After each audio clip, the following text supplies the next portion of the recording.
नमस्कार किसान भाइयों, आज मैं आप लोगों के लिए एक और उपयोगी जानकारी लेकर के हाजिर हुआ हूँ। किसान भाइयों का मुझे कुछ प्रश्न आ रहे हैं कि आप गर्मी की सब्जियों में कोई ऐसी सब्जी की प्रजातियों का बताइए, उसका गुणधर्म बताइए कि कौन प्रजाति कितनी अच्छी है, कैसे बुआई होगी, उपज कैसे आ रही है उसकी। तो इसके संबंध में मैं आप लोगों को कुछ तुरई की, जिसको हम लोग घिया तुरई या नेनुआ के नाम से जानते हैं, स्पंज गार्ड, इसकी कुछ प्रजातियाँ बताऊंगा। इसमें कुछ प्रजातियाँ प्राइवेट सेक्टर की हैं और कुछ जो है गवर्नमेंट संस्थान भारतीय सब्जी अनुसंधान केंद्र वाराणसी की हैं। तो ये अच्छी प्रजातियाँ हैं, मैं उन्हीं की चर्चा करूँगा। वैसे तो बहुत सारी प्रजातियाँ हैं, लेकिन मैं प्राइवेट से शुरुआत करूँ। और तो प्राइवेट की सबसे बेहतरीन प्रजाति आपको वीएनआर का हाइब्रिड है आलोक। किसान भाइयों, यह आलोक एक ऐसी प्रजाति है जिसको आप दिसंबर में भी लगा सकते हैं, दिसंबर में बुआई कर दें तो। लेकिन इसको आप फरवरी मार्च में भी बुआई लगा सकते हैं और बरसात के समय में भी इसको जून जुलाई में भी इसकी बुआई कर सकते हैं। तो जब इसकी बुआई कर लेते हैं तो 40 से 45 दिन के बाद इसके फल आने शुरू हो जाते हैं। और किसान भाइयों, मैं बता दूं कि आलोक की हाइब्रिड इतनी अच्छी हाइब्रिड है आलोक कि ये 100 से 150 ग्राम का इसका एक फल का वजन होता है।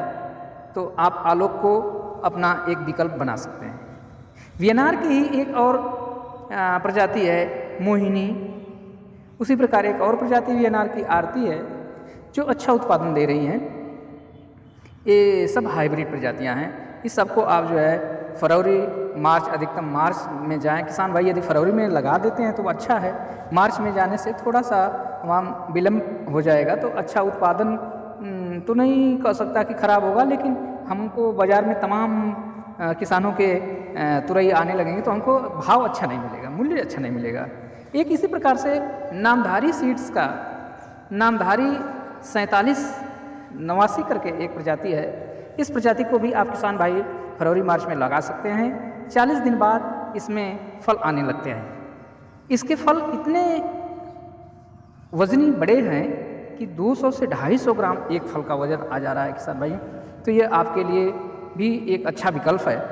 आप चाहें तो सरकारी संस्थानों में काशी श्रेया एक ओपन पॉलिनेटेड वैरायटी है, लेकिन इतनी बेहतरीन वैरायटी है कि अन्य कंपनियों के हाइब्रिड को चैलेंज करती है।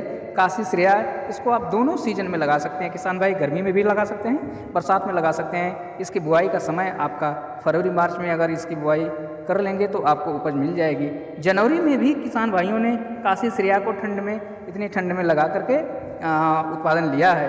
तो काशी श्रेया भी आपको 150 ग्राम तक एक फल का वजन आता है और इसको 150 से 250 कुंटल प्रति हेक्टेयर आप उत्पादन ले सकते हैं काशी श्रेया की। ये अगेती प्रजाति है।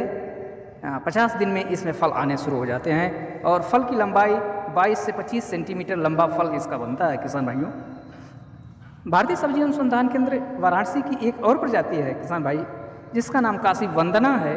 ये भी अच्छी प्रजाति है। दोनों सीजन में इसको भी आप ले सकते हैं। इसको गर्मी में भी इसकी बुआई के लिए आप प्रयोग में ला सकते हैं, बरसात के समय में भी ला सकते हैं। इसका भी यही समय है। जनवरी में भी किसान भाई इसको भी ले रहे हैं, तो आप इसको अधिकतम फरवरी में कर लें, मार्च लेट लतीफ़ मार्च तक जाके इसको कर सकते हैं। 125 से 150 ग्राम तक एक फल का वजन इसमें आ रहा है। ये भी प्रजाति 40 से 45 दिन में आपको फल देना शुरू कर देती है। वाराणसी की एक और अच्छी प्रजाति काशी कल्याणी प्रजाति 40 दिन बाद आपको फल देना शुरू कर देगी। इसके भी फल 150 से 200 ग्राम फल एक फल का वजन है।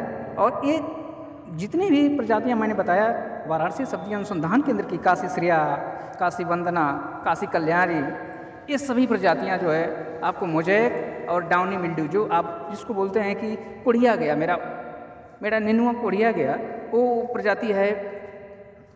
वो सब प्रजातियों के ये सब रेसिस्टेंस है, उस प्रतिरोधी हैं। तो कुढ़िया रोग और डाउनी मिल्ड्यू पाउडर सा लग जाता है पत्ती के नीचे सफ़ेद, तो इस सब के लिए रेसिस्टेंस है इसमें है। तो ये सभी प्रजातियां आप अपने सुविधा अनुसार जो आपको उपलब्ध हो जाए, तुरई की इन 4-5 प्रजातियों में से आप चयन करके अपना बुआई करके अच्छा उत्पादन गर्मी में पा सकते हैं। यदि किसान भाई मेहनत कर लें थोड़ा सा, जनवरी लास्ट तक इसकी बुआई कर दें तो आपको अगेती बढ़िया दाम मिल जाएगा।